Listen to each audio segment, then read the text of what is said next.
দেশের বিভিন্ন ক্ষেত্রে সংস্কারের লক্ষ্যে প্রায় ৮ মাস ধরে ৩ ধাপে রাজনৈতিক দল ও বিশেষজ্ঞদের সঙ্গে আলোচনা শেষে তৈরি করা জুলাই জাতীয় সনদ ২০২৫ স্বাক্ষর অনুষ্ঠান হতে যাচ্ছে আজ শুক্রবার।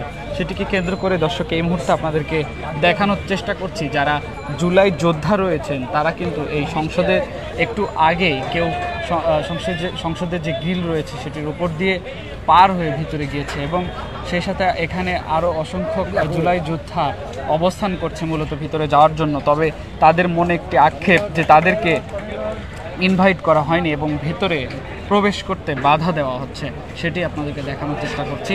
এবং সেই সাথে জানিয়ে রাখি যে আজকে এই জুলাই সনদ স্বাক্ষর অনুষ্ঠানটি জাতীয় গণভবনে হতে যাচ্ছে এবং আপনাদেরকে জানিয়ে রাখি যে প্রধান উপদেষ্টা অধ্যাপক মোহাম্মদ ইউনূস জাতীয় ঐকমত্য কমিশনের সহসভাপতি ও সদস্যরা এবং রাজনৈতিক দলগুলো দুজন করে প্রতিনিধি এই সনদে সই করবেন। গত বছর আগস্টে অন্তর্বর্তী সরকার দায়িত্ব নেওয়ার পর রাষ্ট্রের বিভিন্ন ক্ষেত্রে সংস্কারের উদ্যোগ নেয়। প্রথম ধাপে গঠন করা হয় ৬টি সংস্কার কমিশনের: সংবিধান, নির্বাচন ব্যবস্থা, জনপ্রশাসন, দুর্নীতি দমন কমিশন, পুলিশ ও বিচার বিভাগ সংস্কার কমিশন।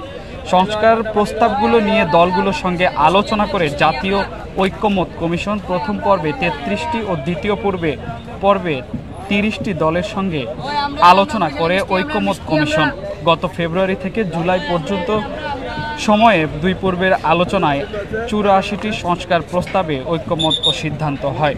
দর্শক, আপনাদেরকে যেমন দেখানোর চেষ্টা করছি।